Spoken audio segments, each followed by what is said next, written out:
Hi, good evening.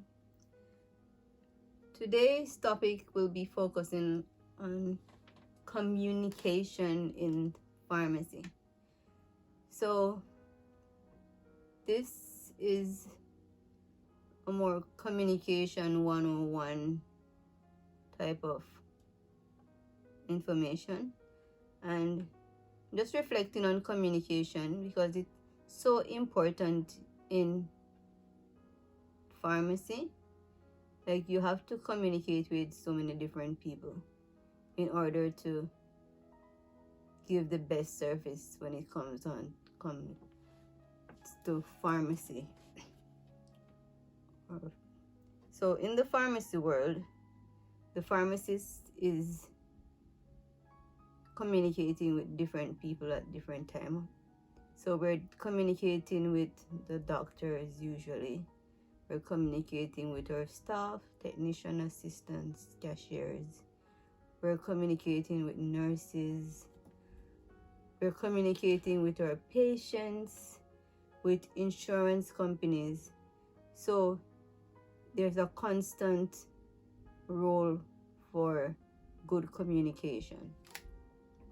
Communication is very important because if we don't get the right information or give the right information, it can cause more illness or sometimes death. So, like if you're getting a verbal prescription, a doctor can call or a nurse can call and they can order something. You have to make sure that you have all the information.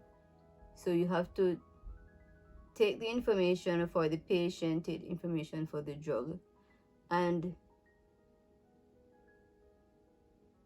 repeat the information back to the doctor to ensure that you have gathered all the necessary information in order to fill this prescription correctly.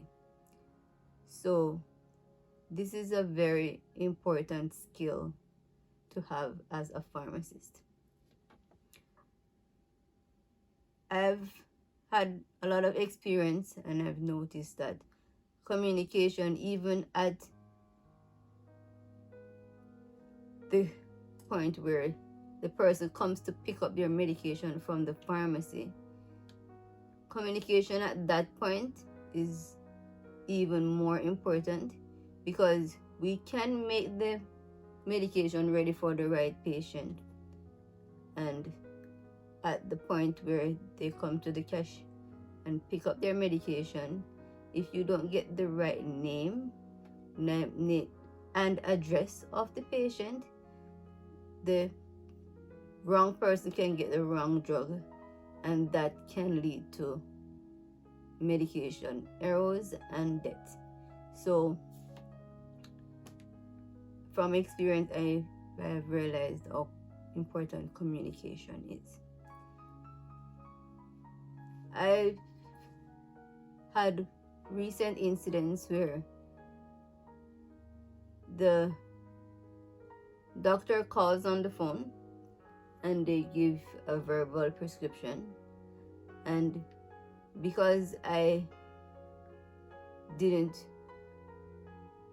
get the correct dosage form properly, I had a mid error because of that.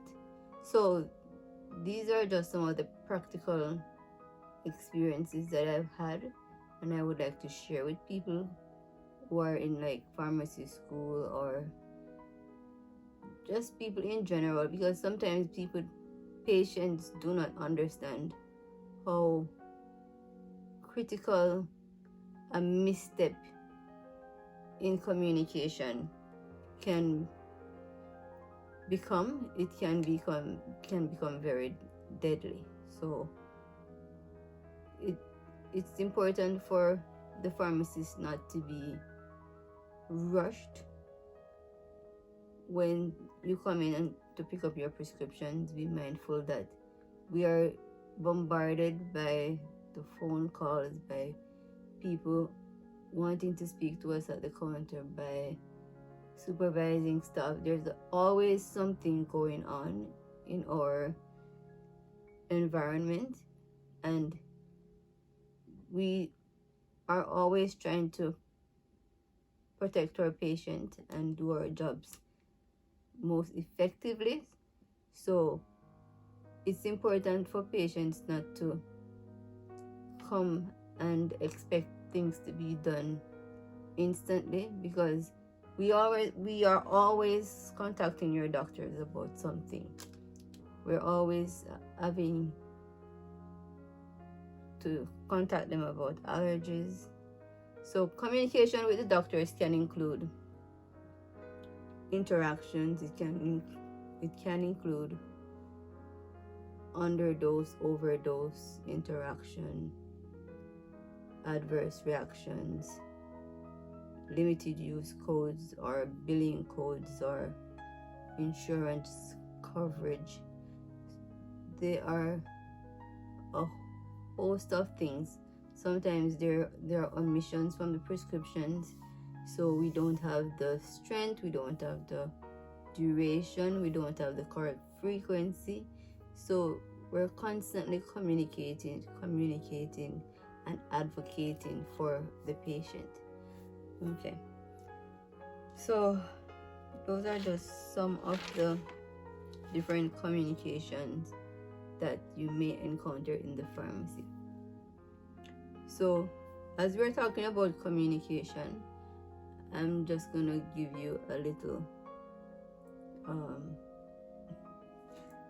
let's say pharmacy related communication mishaps. So I find that a lot of time patients will say, I don't understand or I can't understand. So it can be because of accents. It can be like speech accent, like language accent from different cultures, different background. We have different accents. So I have an accent, my South African pharmacists have an accent. We all have accents. English people have an accent, American people have an accent. So different people have different accents, and of course that affects our communication. So that tends to be expressed a lot. Sometimes it is because the patient might wear hearing aids. So if they're wearing an hearing aid and you have an accent, it makes it even more challenging. And that's just something you have to work around, maybe get the cashier or the technician to intercede and to explain to the patient more clearly. I find that on the phone, it's even more difficult if they have an hearing aid and you have an accent. Sometimes they really can't hear what you are saying because of that barrier. So on the more lighter side, I remember one day this lady came in and we were discussing how much of a drug she was to get. So we discussed it and we went to the cash to do the transaction, and I said it's $4.11, but I said it's $4.11. She heard it's $4.11. So she kept saying, but I don't want 11, I only want 1. Okay, so I repeated, no, but it's $4.11. And she of course repeated, I only want 1. So then I stopped saying that, and I corrected myself and said it's for $4.11. And then she understood what I was trying to say, that the cost of the medication was only $4.11, not $4.11. So those are just some of the communication fun things that come up from day to day, and I just always remember that because it's a common thing for people to pay 411, and sometimes you just take it for granted and say 411 and the person doesn't hear what you're saying, but you really mean to say $4.11. Okay, another communication scenario is I was dispensing a nasal spray one day, and I was explaining to the patient that you're going to spray it in the air, meaning you're going to prime it and spray it in the open air. But I didn't explain it that way. I said, you're going to spray it twice in the air. Then she said, oh, I thought it was for the nose. So there it is, another communication thing. You have ear, hair, and air. So she didn't understand that I meant open air. She thought I meant air. Okay. Another funny one was the other day, this lady was picking up her eardrops. So obviously she had blocked ears, so she wasn't hearing me very well. So I tried to give her a verbal instruction, and she said, oh, I'm having a problem hearing you because there was an issue with her ear. Then I tried to correct it by writing it, and then she responded by saying, I can't read it because I don't have my glasses. So that's just another communication scenario that comes up, and I find communication very interesting, and just to highlight the fun side of it and the dangerous side of it, it is very important in our line of work. And I hope you find this video enlightening and just to reflect on communication.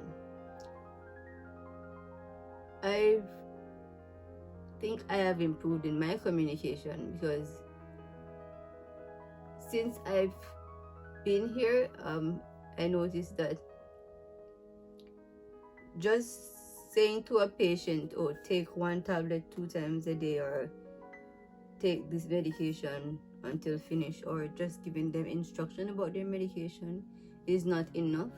You have to engage with your patient, communicate, meaning asking them how is their day, like really empathizing with patients is very important for them to open up to you and tell you what is happening, and then you're able to communicate better with them.